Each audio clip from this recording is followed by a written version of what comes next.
Alors, bonsoir tout le monde et bienvenue à cette séance extraordinaire du Conseil municipal d'Amqui en ce 22 décembre 2021. Alors, je vais passer la parole à M. Paradis pour nous dire les consignes spéciales qu'il y a à cette période.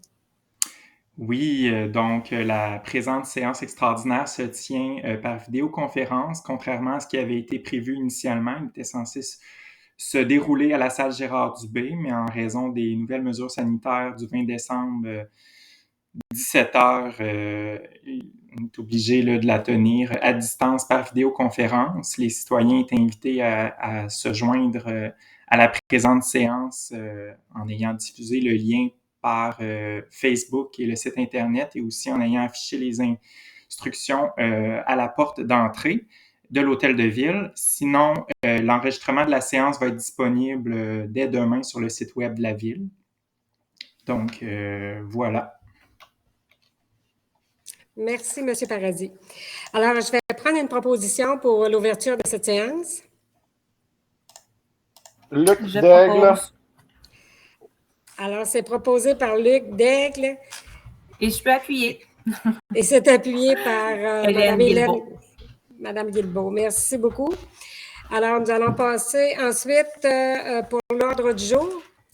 Alors, je vais prendre une proposition aussi. L'ordre du jour, de toute façon, vous a été communiqué à chacun d'entre vous par courriel. Alors, vous avez pu en prendre connaissance avant la séance de ce soir. Fait que je vais prendre une proposition pour l'ordre du jour. Et Gilles Charret. Parfait. Gilles Charret propose et c'est appuyé par? Richard Leclerc. Parfait. Merci, M. Leclerc. Je ne l'ai pas demandé tout à l'heure, mais est-ce que quelqu'un demande le vote à ce moment-ci? Donc, c'est adopté. Le point 3, administration générale et gestion financière. Alors, en 3.1, nous avons le règlement numéro 901-21 concernant la tarification pour les activités, biens et services municipaux, et c'est pour adoption. Alors, je laisse la parole à Mme Dupont ou M. Paradis. OK, pardon. Je laisse la parole à M. Paradis pour la présentation. Oui, donc au niveau du règlement sur la tarification, c'est en vertu de l'article 244.1 de la loi sur la fiscalité municipale que les municipalités peuvent prévoir par règlement que tout ou partie de leurs biens, services, activités soit financé par un mode de tarification.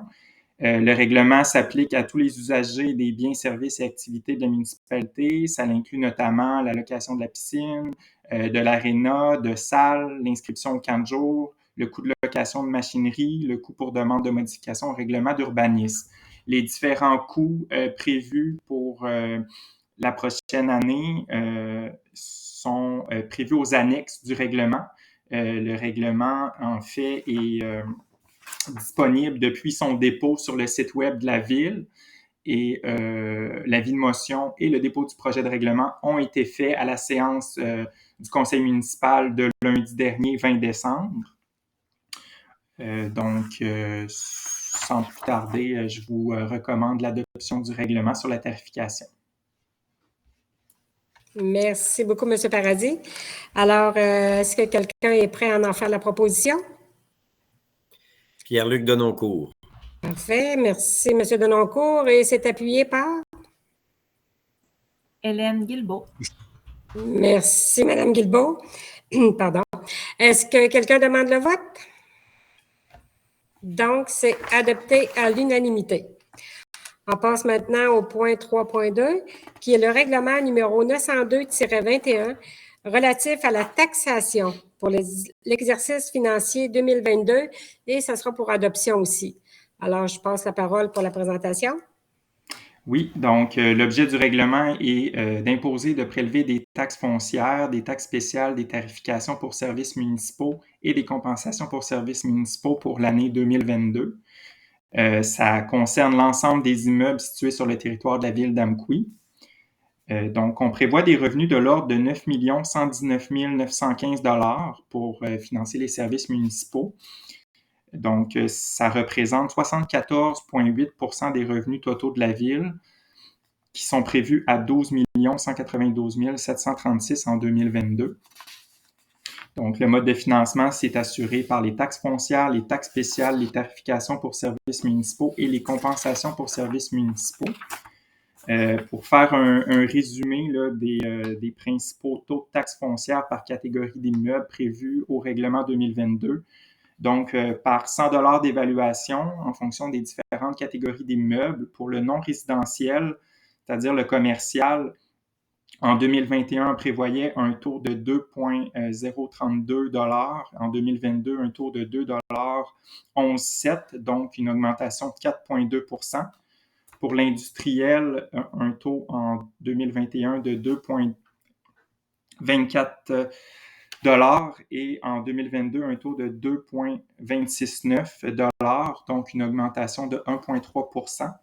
Puis, pour les 6 logements et plus, on parlait en 2021 d'un taux de 2,24 $,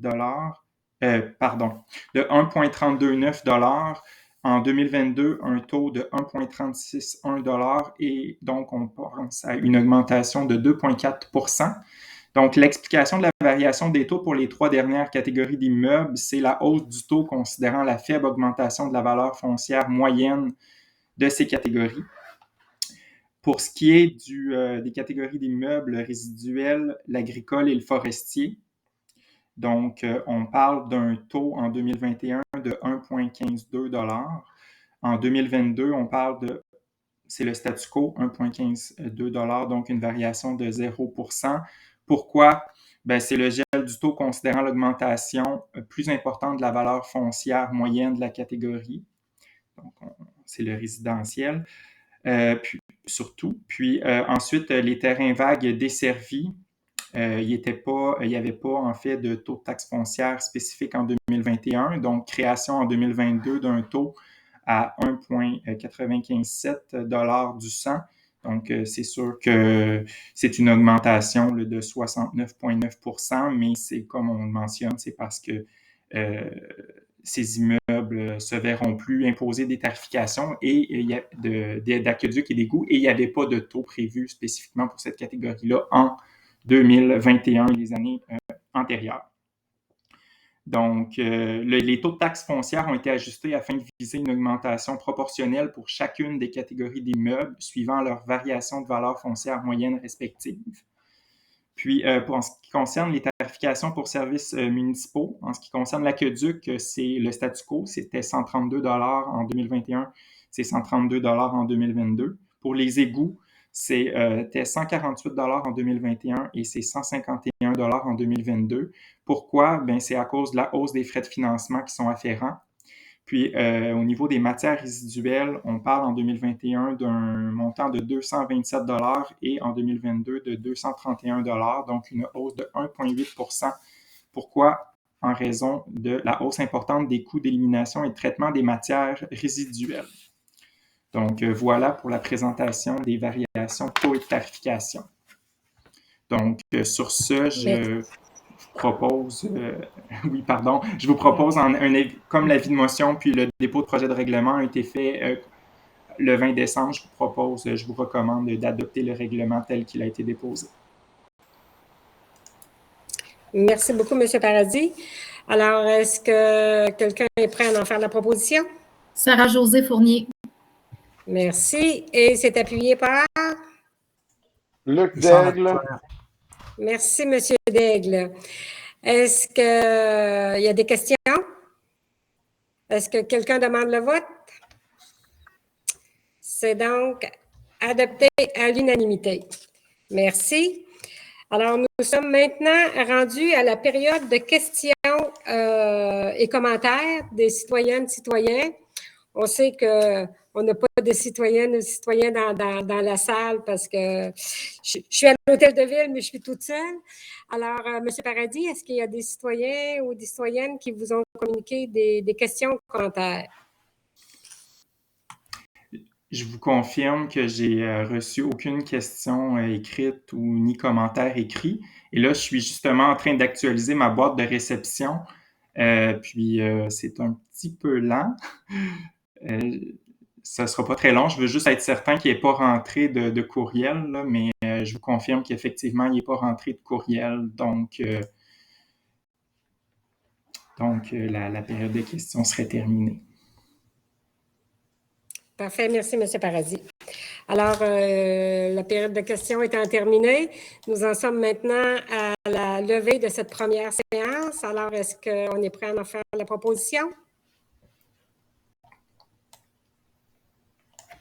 Richard Leclerc. Je propose. Je pense, M. Leclerc l'a dit un petit peu avant Mme Guilbeault. Fait que je vais prendre la proposition de M. Leclerc et je peux prendre, si vous voulez, appuyé par Mme Guilbeault. Ça vous convient? Pas de problème. Merci. Est-ce qu'on demande le vote? Non, donc c'est adopté à l'unanimité. Nous allons maintenant poursuivre tout de suite avec notre deuxième séance extraordinaire, qui celle-ci est pour l'adoption du budget. Alors, je vais quand même laisser à nouveau M. Paradis mentionner les particularités et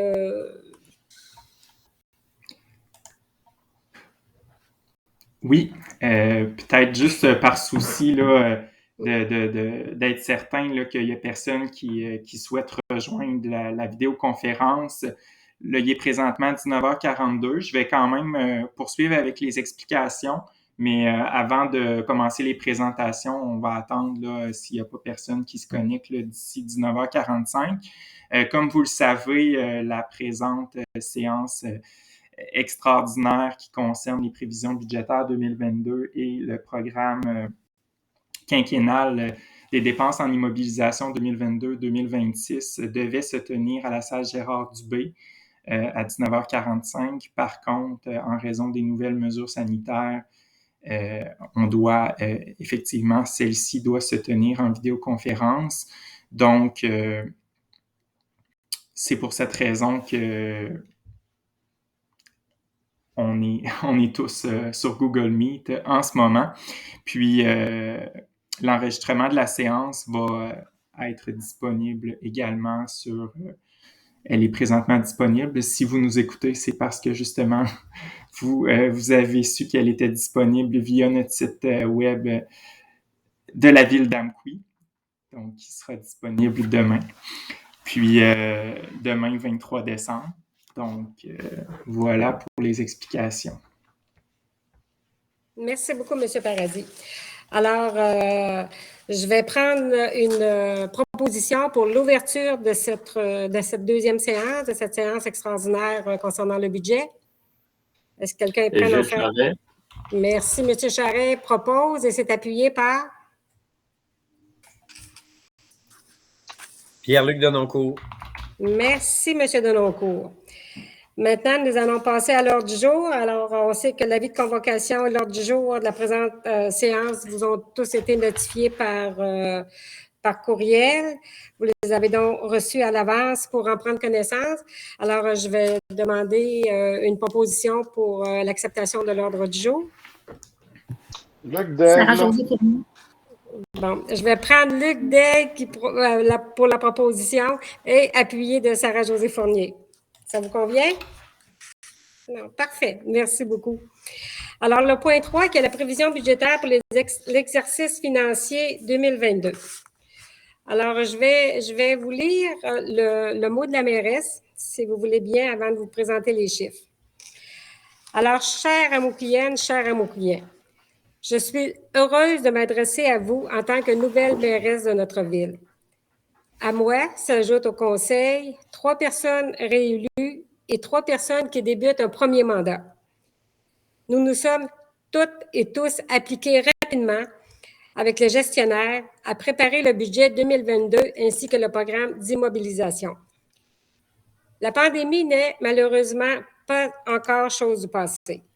On craignait les effets post-pandémiques sur le coût des matériaux et autres, et cela s'est déjà manifesté en 2021, car nous avons connu des hausses significatives sur des travaux à effectuer et aussi pour l'élaboration de nos plans et devis.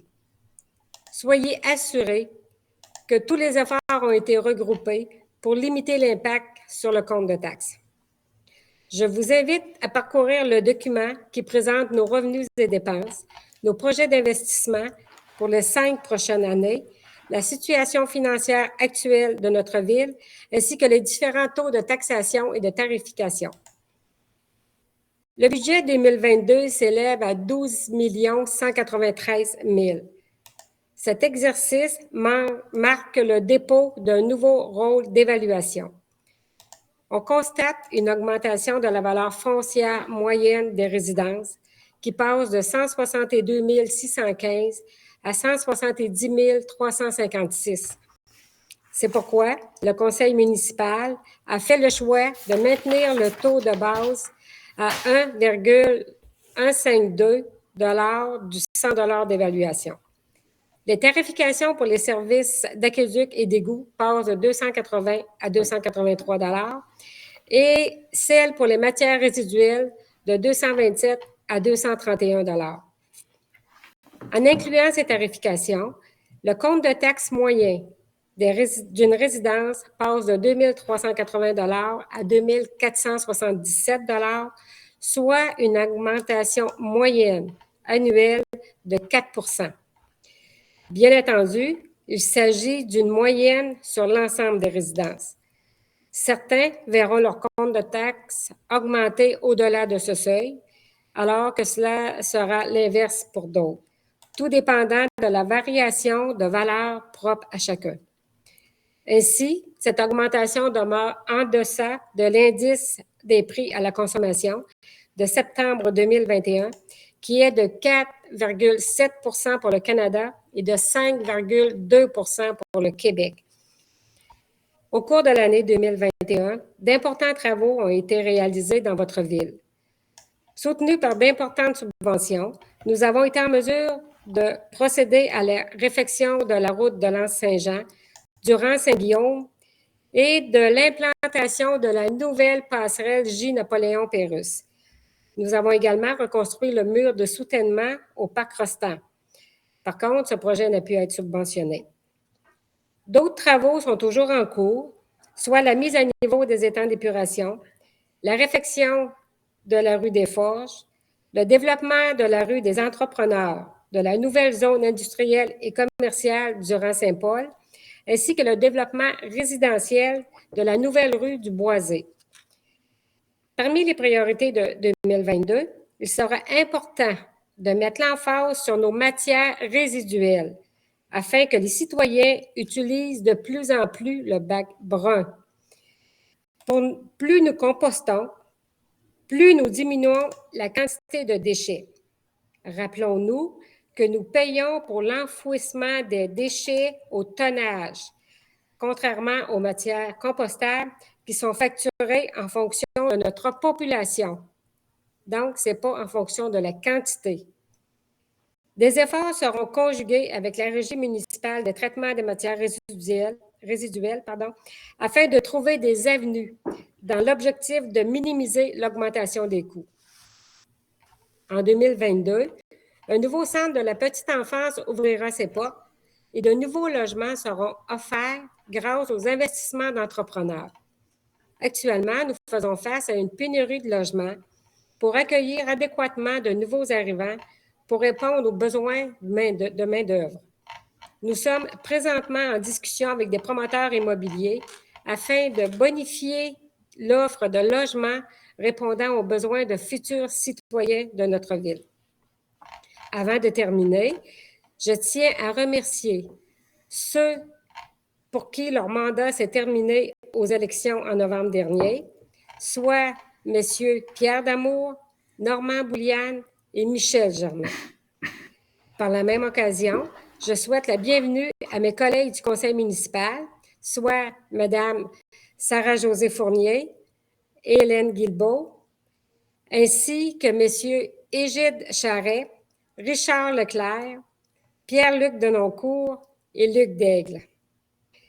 Enfin, je remercie l'équipe de gestionnaires sous la direction de Mme Marie-Hélène Dupont pour leur professionnalisme, leur rigueur et leur disponibilité dont ils ont fait preuve tout au long du processus budgétaire. Je vous invite à nous suivre sur la page Facebook et le site Internet de votre ville afin de demeurer à l'affût des dernières nouvelles municipales. des activités et des événements qui se dérouleront à Amqui. Merci de nous accorder votre confiance. Amqui, là où l'on s'amuse, là où l'on crée un milieu de vie stimulant. Merci. Alors maintenant, nous allons passer au point pour le programme, pour la prévision budgétaire pour l'exercice financier 2022. Alors, je passe la parole à Mme Dupont. Oui, alors merci beaucoup, Madame la mairesse. Je veux d'abord préciser à tous que j'ai 2 écrans. Alors, si mes yeux chevauchent entre 2 écrans, c'est pas parce que je souhaite être impolie, c'est uniquement parce que je vous vois un peu plus haut, puis les documents sont plus bas. Alors, je vais vous présenter pour commencer les revenus de fonctionnement pour l'année 2022. Les taxes sont de l'ordre de 9 120 000. Les compensations tenant lieu de taxes, en fait, c'est tout ce qui est chargé aux immeubles gouvernementaux, notamment, pour une somme de 715 000 715 000 Par la suite, les transferts liés à des ententes de partage pour une somme totale de 916 000 les transferts de droits pour une somme totale de 431 000 les services rendus pour une somme de 417 000 les impositions de droits, 228 000 amendes et pénalités, 15 000 ainsi que les autres sources de revenus pour une somme totale de 351 000 ce qui porte les revenus de la ville d'Amqui pour l'année 2022 à 12 193 000 comme Mme la mairesse l'a mentionné plus tôt. Puisqu'il faut faire un budget équilibré, les dépenses de fonctionnement ainsi que les éléments de conciliation aux fins fiscales vont permettre de combler l'ensemble de autant les revenus que les dépenses. Alors, les dépenses de fonctionnement, ils seront présentés par fonction. Vous voyez aussi à l'écran qu'ils peuvent être aussi présentés par objet. Je vais vous faire plutôt la lecture de celles qui sont présentées par fonction, mais le total demeure le même. Alors, pour l'administration générale, une somme de 2 013 000 pour la sécurité publique, notamment les codes-parts de la Sûreté du Québec, 1 279 000 les transports, notamment le déneigement, pour 2 279 000 l'hygiène du milieu, 1 927 000 on peut penser notamment à la collecte des ordures, ainsi que les matières résiduelles, santé et bien-être, la contribution à l'Office municipal d'habitation d'Amqui pour une somme de 116 000 l'aménagement, l'urbanisme et le développement pour une somme totale de 481 000 les loisirs et la culture pour une somme de 1 912 000 ainsi que les frais de financement pour une somme de 416 000 pour un total de 10 423 000 Afin qu'on ait un budget équilibré, il y a également les éléments de conciliation fin fiscale. Ces éléments-là qui sont présentés sont assimilables à des dépenses, excluant la dernière ligne qui est l'appropriation de surplus accumulé. Alors, le remboursement en capital sur la dette à long terme se situe à 1 408 000 les immobilisations en même le fonctionnement, 222 000 le fonds carrière et sablière de 190 000 les fonds de roulement et de stationnement, 10 000 les fonds réservés, 17 000 soit pour les élections, ainsi que l'appropriation de surplus accumulé, le choix qui a été fait pour cette année, s'élève à 77 000 pour un total de 1 770 000 portant un budget total de 12 193 000 Alors, après les différentes rencontres que nous avons eues, nous vous recommandons d'adopter ce budget. Merci beaucoup, Mme Dupont. Alors, après cette présentation, est-ce que quelqu'un est prêt à en faire la proposition? Et Gilles Charret. Merci, M. Charret. Je vais prendre M. Charret qui a parlé en premier et ensuite appuyé par M. Leclerc. Ça vous convient? Merci. Est-ce qu'il y a quelqu'un qui a des questions ou commentaires sur le budget? Est-ce qu'on demande le vote?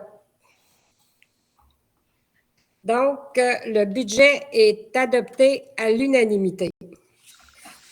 On va maintenant passer au point 4, qui est le programme quinquennal des dépenses en immobilisation 2022-2026 pour son adoption.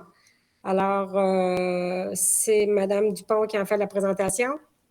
Oui, exactement. Alors, pour une première année, nous avons réussi à établir un programme quinquennal plutôt que triennal des dépenses en immobilisation. En fait, un programme quinquennal, ça permet de se projeter dans l'avenir, à savoir quels sont les projets d'investissement que la Ville d'Amqui souhaite faire dans les 5 prochaines années. Alors, on va vous en faire la présentation ici-bas. Il y a notamment l'entretien, le renouvellement et l'amélioration de nos infrastructures, de nos actifs, notamment par l'entretien des infrastructures routières et d'hygiène du milieu.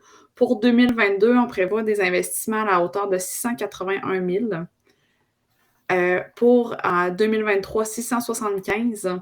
Pour 2024, 1 227 000.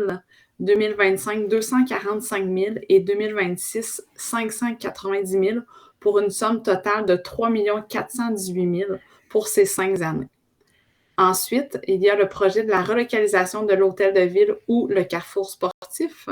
Pour 2022, c'est une somme de 363 000 qui est prévue. Pour 2023, c'est les travaux qui s'élèveraient à 1 353 000 pour une somme totale de 1 716 000. Par la suite, le renouvellement et amélioration d'infrastructures de loisirs, on peut penser notamment à l'aménagement du carrefour sportif. Pour 2022, pour une somme de 286 000, 2023, 924 000, 2024, 120 000, 2025, 1 180 000 et 2026, 243 000, portant une somme totale de 2 753 000. Le renouvellement de la machinerie et l'acquisition d'outillage. Pour 2022, 58 000, 2023, 70 000 et le total pour les 5 années s'élevant à 128 000. Pour un grand total de 8 015 000. Quant au développement économique durable, pour le développement résidentiel, commercial et industriel, on prévoit une somme totale pour les 5 années de 1 245 000, déclinée comme suit pour la première année, soit 2022, un investissement de 370 000. Par la suite, en 2024, 200 000 et 2025, 200 000 à nouveau pour se terminer à 475 000. Et pour l'attractivité et la revitalisation de la ville, on a une somme totale pour les 5 années de 75 000. Il y a également d'autres investissements qui sont des conformités à des obligations législatives et administratives ainsi que la protection de l'environnement qui s'élève à une somme totale de 249 000 pour les 5 années, portant le grand total des investissements pour les 5 années à 9 584 000 et pour l'année 2022, 1 990 000 et 2023, 3 064 000, ainsi de suite. C'est important de vous préciser, comme le graphique qui est présenté à l'écran démontre que l'ensemble de ces investissements-là sont faits, oui, une partie à la charge de la ville, mais il y a également des subventions qui nous permettent en fait de faire l'ensemble de ces travaux et de ces réalisations. Puis, l'autre chose aussi qui est important de vous mentionner, c'est que le programme quinquennal d'immobilisation, c'est une intention du conseil municipal. Ce n'est pas une obligation de faire ces travaux-là. Alors, c'est une intention pour présenter qu'est-ce qui est souhaité. Puis, tout dépendra évidemment des subventions que la Ville réussira à obtenir pour réaliser ces projets. Ça fait le tour. Alors, suite à différentes rencontres que nous avons eues, les discussions, on vous recommande d'adopter le programme quinquennal des dépenses en immobilisation pour les années 2022 à 2026. Merci beaucoup, Mme Dupont. Et je rajouterais justement là-dessus que, comme disait Mme Dupont, c'est que les gestionnaires sont vraiment très, très, très à l'affût pour vérifier s'il y a des nouveaux programmes de subvention qui sortent pour pouvoir justement déposer pour que la charge soit toujours le moindre pour les citoyens. Alors, à ce moment-ci, après la présentation, est-ce qu'on est prêt à en faire une proposition? Hélène Guilbeault, je propose. Merci, Mme Guilbeault. Et c'est appuyé par? Pierre-Luc Denoncourt. Merci, M. Denoncourt. Est-ce que questions, commentaires? Est-ce qu'on demande le vote? Alors, c'est adopté à l'unanimité pour notre programme quinquennal d'immobilisation. Merci. Alors, nous sommes rendus au point 5, qui est encore la période de questions et commentaires des citoyennes et citoyens. Alors, je donne la parole à M. Paradis pour voir s'il y a quelque chose qui s'est passé dans les dernières minutes. Je vous confirme qu'il n'y a personne qui a tenté de rejoindre la vidéoconférence et aussi on n'a pas eu de commentaires ni questions écrites, comme c'était possible de le faire là, via mon courriel à greffe@commercialamkoui.ca. Donc, j'ai rien reçu. Merci, M. Paradis. Et comme aussi, c'était une réunion extraordinaire, on sait qu'on n'a pas de points aux affaires nouvelles. Alors, avant la levée de la séance, je me permets quand même de souhaiter de joyeuses fêtes en respectant, bien sûr, les nouvelles mesures sanitaires qui viennent d'être sorties encore ce soir, mais au moins profiter de tout ce qui est bon et qui sera bon et beau pour vous. Alors, joyeuses fêtes à tous qui nous regardent et qui vont nous écouter. Alors, est-ce que quelqu'un est prêt à faire la proposition pour la levée de la séance? Et Gilles Charret. Merci, M. Charret. Et c'est appuyé par? Luc Daigle. Merci, M. Daigle. Alors, bonsoir à tout le monde.